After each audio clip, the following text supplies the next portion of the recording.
As the Browns were battling it out with the Ravens at First Energy Stadium, there was a gun battle on the streets of Cleveland. It happened here at East 12th and Superior at around 3:15. Cleveland police received multiple calls from civilians and off-duty officers that a man was seen waving and shooting a gun walking up and down Superior. Cleveland Chief of Police Calvin Williams. Our officers responded, actually encountered that male, tried to give him commands to actually put the gun down and surrender. Investigators say at one point he put the gun down, then picked it up and started firing at police. And that's when they fired back, killing the suspect. Over 82 markers were on the scene. That is evidence. Some of that marks magazines that officers were reloading. So it's different pieces of evidence. They're not all shots that were fired. Chief Williams says body cam and 911 tapes could be released as soon as Monday. Meanwhile, as fans left the stadium, this is not what they wanted to see as they celebrated a win. This is pretty surprising to see something like this right here. This is insane. It's like everything blocked off. I thought it was like maybe a festival or something like that, and then or like they're just blocking it off for the game. A game that ended about an hour after the shooting. Williams is at least grateful for that. We're extremely lucky that it was not at the conclusion of the Browns game, or we would have had, a few thousand people on the street.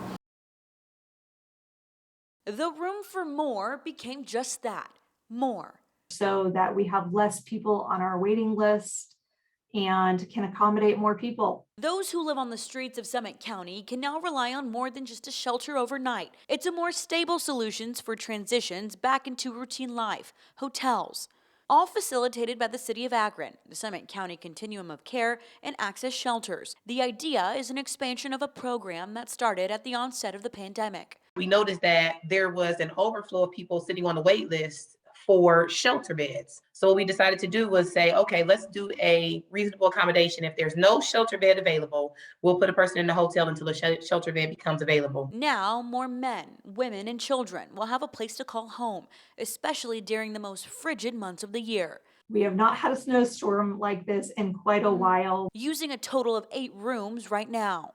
We were full within 1 week of our expansion program. The services expansion program will be available through September thanks to federal CARES Act funds. Before the CARES funding became available, no, we didn't have any access to that funding. The program specifically tailored for progress. So the goal for each of these residents is to be working diligently with our case management staff to get them into their own housing unit as they exit the hotel program. Leaders now looking for ways to advance the service expansion program. The concern for me as the lead of the COC is once that CARES money is gone, what do we do?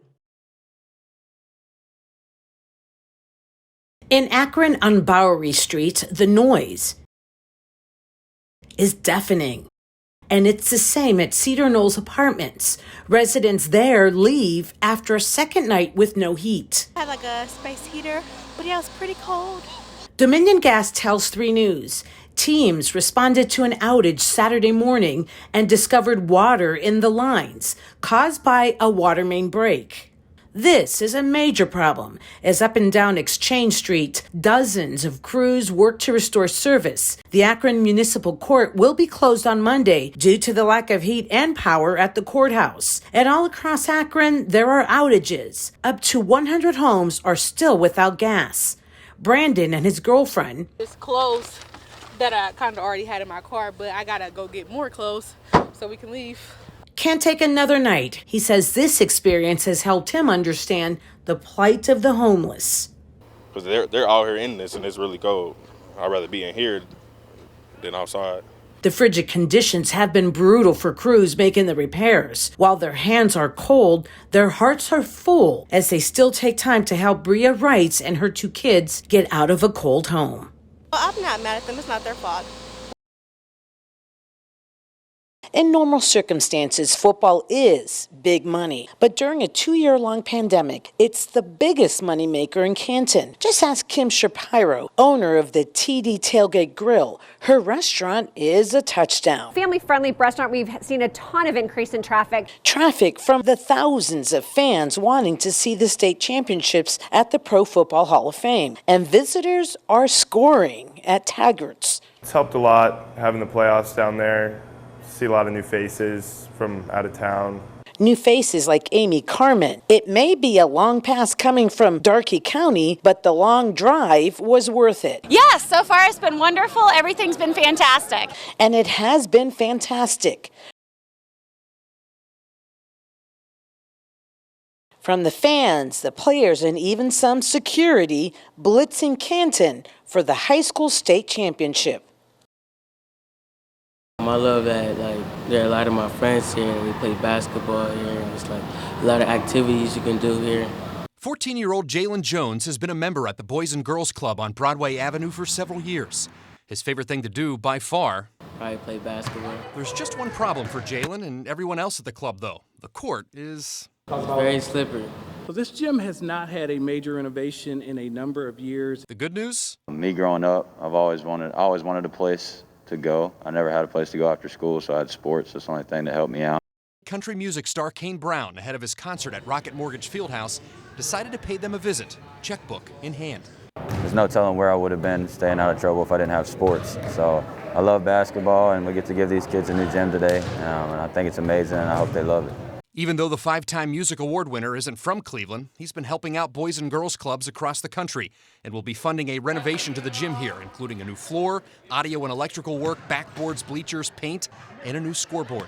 This is super exciting for us to be able to have this, and we're just very, very grateful to him and his team, and really make this a first-class facility that people can use for various events and purposes. Hopefully it makes more kids want to come just to have a new court and play some basketball and stay off the video games. They're hoping to have the makeover complete in a few months, when Brown will make a return visit during the NBA All-Star Weekend in Cleveland in late February to reopen this wish come true for Jalen and the rest of the boys and girls. It means a lot because it shows that he cares about other people. I don't know, it just means a lot to me.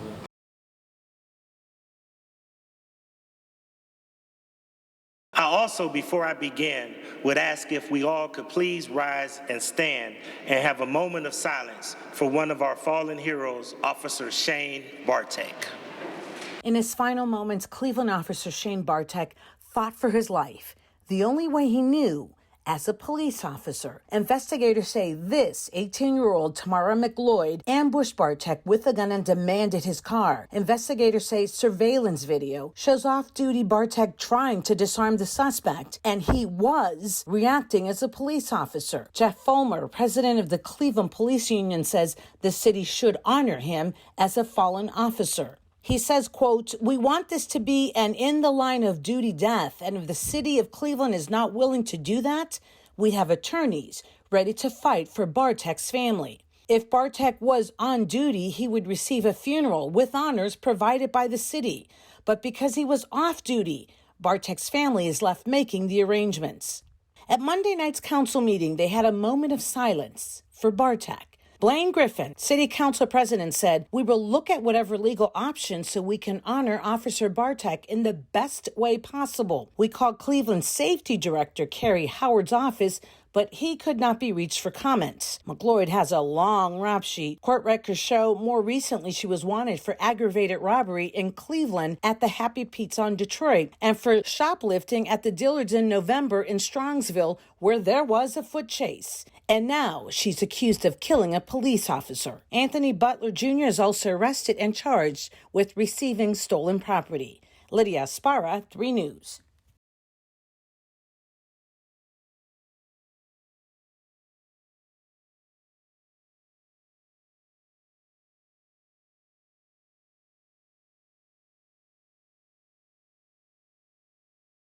We could not stop a Russian invasion of Ukraine. It's impossible. To understand the Ukraine and Russia tension, you have to go back to the beginning. Ukraine has typically been part of the Russian Empire, and then with the rise of the USSR in 1917. Stephen Olowich is a retired Army lieutenant colonel, also a former professor and assistant dean at West Point. He's a military expert of Eastern Europe and the Middle East. The Iron Curtain, as it was called, was the political military boundary dividing Europe into 2 separate areas. He says the Soviet Union was dissolved and Ukraine and other small USSR republics became independent. Ukraine was one of them, but they are not part of NATO. Ukraine wanted to dissolve the agreement, allowing Russia to be stationed there. The Kremlin decided to take Crimea and annexed it before this could happen. Ukraine does not want to be part of Russia again. Is that correct? No, Ukraine does not want to be part of Russia. Ukraine wants to be an independent state that's in control of its own destiny. And invading Ukraine, says Ulrich, has always been an option for Russia. I don't think Russia's goal is to make Ukraine Russia. I think their goal is simply to keep it out of NATO. And why are they specifically targeting Ukraine? They also use it and see it as a buffer between Russia and the what are quickly becoming enemies to the West. I believe that that is their main goal, to keep that separation. A separation that will keep the U.S. and NATO from having bases in Ukraine, possibly stationing strategic weaponry facing Russia. Based on a long military history, visiting Russia, working with the Russians in the Balkans, is my opinion. Given the rhetoric, given how their military is poised, how they're bringing troops right now, I think that they will invade. Whether they want to occupy the whole country, I don't know.